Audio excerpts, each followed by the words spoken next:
दोस्तों, जैसा कि आप सभी जानते हैं, पूरे वर्ल्ड में कई बड़े वैज्ञानिक रहे जिन्होंने बहुत ही बड़े बड़े आविष्कार किए। उन्हीं में से एक लेजेंडरी और बहुत ही पॉपुलर साइंटिस्ट एल्बर्ट आइंस्टाइन आते हैं, जिनकी मैं आज आपको पूरी लाइफ स्टोरी बताऊंगी, उनके स्ट्रगल, उनके अचीवमेंट के बारे में बताऊंगी। आप हमारे साथ लास्ट तक बने रहिए।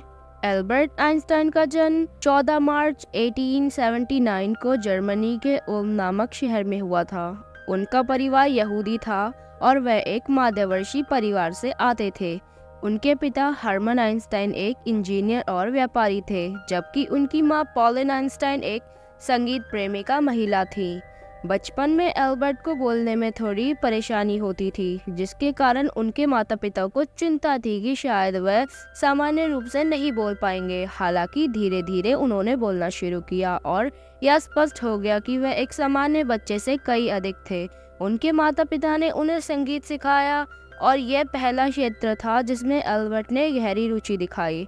एल्बर्ट को स्कूल जाना शुरू में पसंद नहीं था। जर्मनी के कठोर शैक्षिक प्रणाली के कारण वह कई बार विद्रोह स्वभाव के हो गए थे।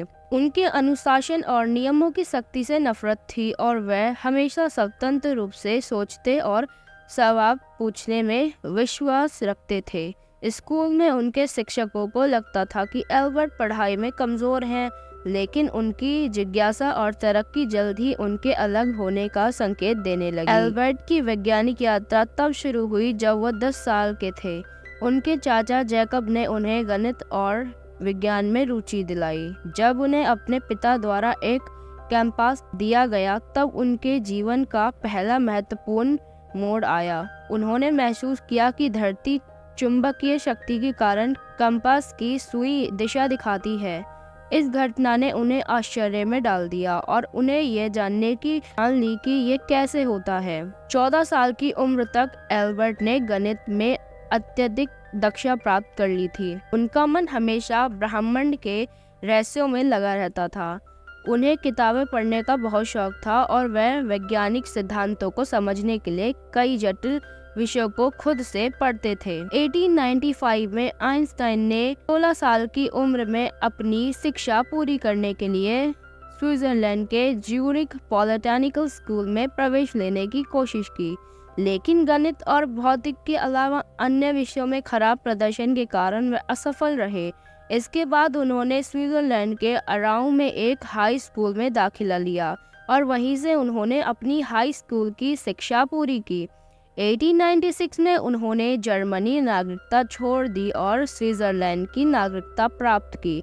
उन्होंने ज्यूरिख पॉलिटेक्निक में दाखिला लिया और गणित व भौतिक की पढ़ाई की। यहाँ उनकी मुलाकात मिलेवा मारिस से हुई, जो उनकी साथी छात्रा थी। दोनों के बीच गहरी दोस्ती और प्रेम संबंधी विकसित हुआ और 1903 में दोनों ने शादी कर ली।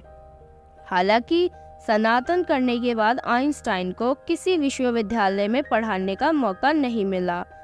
उन्हें बेरोजगारी की कठिन दौर से गुजरना पड़ा और अंत उन्होंने बर्न के स्विट्जर पटेर कार्यालय में नौकरी कर ली। यह समय उनके लिए चुनौतीपूर्ण था, लेकिन इस दौरान उन्होंने अपने शोध को आगे बढ़ाने के लिए समय निकाला। 1905 का चमत्कारी वर्ष। 1905 का साल आइंस्टाइन के जीवन में सबसे महत्वपूर्ण साबित हुआ। इस वर्ष उन्होंने 4 महत्वपूर्ण शोध पत्र प्रकाशित किए। उन्हें आधुनिक भौतिक के क्षेत्र में क्रांति लाने वाले माना जाता है। इनमें से एक विशेष शोध पत्र में आइंस्टाइन ने प्रकाश की तरंग कंदितता का सिद्धांत दिया, जिसमें क्वांटम यात्री की नींव रखी। दूसरा शोध पत्र ब्राउनियन गति पर आधारित था, जिसमें आवनिक सिद्धांत को सिद्धांत किया। सबसे प्रसिद्ध शोध पत्र था विशेष सापेक्षता का सिद्धांत, जिसमें उन्होंने यह बताया कि समय और स्थान सापेक्ष होते हैं और एक पर्यवेक्षक की गति के अनुसार बदलते हैं। इसी शोध पत्र में उन्होंने प्रसिद्ध समीकरण EMC2 दिया, जो ऊर्जा और द्रव्यमान के बीच के संबंधों को दर्शाता है। इस समीकरण ने यह सिद्धांत किया कि द्रव्यमान और ऊर्जा एक दूसरे के परित्रीय रूप हैं और यह परमाणु ऊर्जा के सिद्धांत का आधार बना। वैश्विक प्रसिद्ध और सापेक्षता का समान सिद्धांत। 1909 में आइंस्टाइन ने बर्न विश्वविद्यालय में प्रोफेसर के पद पर नियुक्ति पाई और फिर जल्द ही ज्यूरिख और प्राग के स्कूल विश्वविद्यालय में भी काम किया। 1915 में उन्होंने अपने सबसे महत्वपूर्ण सिद्धांत सामान्य अपेक्षा का सिद्धांत प्रस्तुत किया। इस सिद्धांत ने गुरुत्वाकर्षण की पारंपरिक समझ को बदल दिया। आइंस्टाइन के अनुसार गुरुत्वाकर्षण किसी वस्तु द्वारा अंतरिक्ष समय के वक्रण से उत्पन्न होता है। यह सिद्धांत न केवल वैज्ञानिक जगत में बल्कि आम जगत के बीच भी अत्यधिक प्रसिद्ध हुआ। 1919 में ब्रिटिश खगोलशास्त्री आर एडिसन ने सूर्य ग्रहण के दौरान आइंस्टाइन के सामने सापेक्षता के सिद्धांत को सत्यापित किया। इस प्रयोग ने आइंस्टाइन को वैश्विक प्रसिद्धि दिलाई और वह वैज्ञानिक समुदाय के एक महानायक बन गए। नोबेल पुरस्कार और व्यक्तिगत चुनौतियाँ। 1921 में आइंस्टाइन को फोटोइलेक्ट्रिकल प्रभाव की व्याख्या के लिए भौतिक ने नोबेल पुरस्कार मिला। इस दौरान वह न केवल विज्ञान के क्षेत्र में सक्रिय थे बल्कि सामाजिक और राजनीतिक मुद्दों पर भी मुखर थे। वह विश्व शक्ति, यहूदी अधिकारियों और परमाणु हथियारों के विरोध में अपनी आवाज़ उठाने लगे। हालांकि उनकी व्यक्तित्व जिंदगी में संघर्ष भी कम नहीं था। उनकी शादीशुदा जिंदगी खुशहाल नहीं रही। 1919 में मिलेवा से उनका तलाक हो गया। कुछ समय बाद उन्होंने अपनी चचेरी बहन एल्सा आइंस्टाइन से शादी की। अमेरिका प्रवास और द्वितीय विश्व युद्ध। 1933 में जब जर्मनी में नाजी शासन का उदय हुआ, आइंस्टाइन ने अपनी जर्मन नागरिकता छोड़ दी और अमेरिका चले गए। उन्होंने प्रिंसटन विश्वविद्यालय में काम करना शुरू किया और वहीं बस गए। इस दौरान वह मानवाधिकारों के लिए काम करते और हिटलर की नीतियों के खिलाफ अपने विचार व्यक्त करते।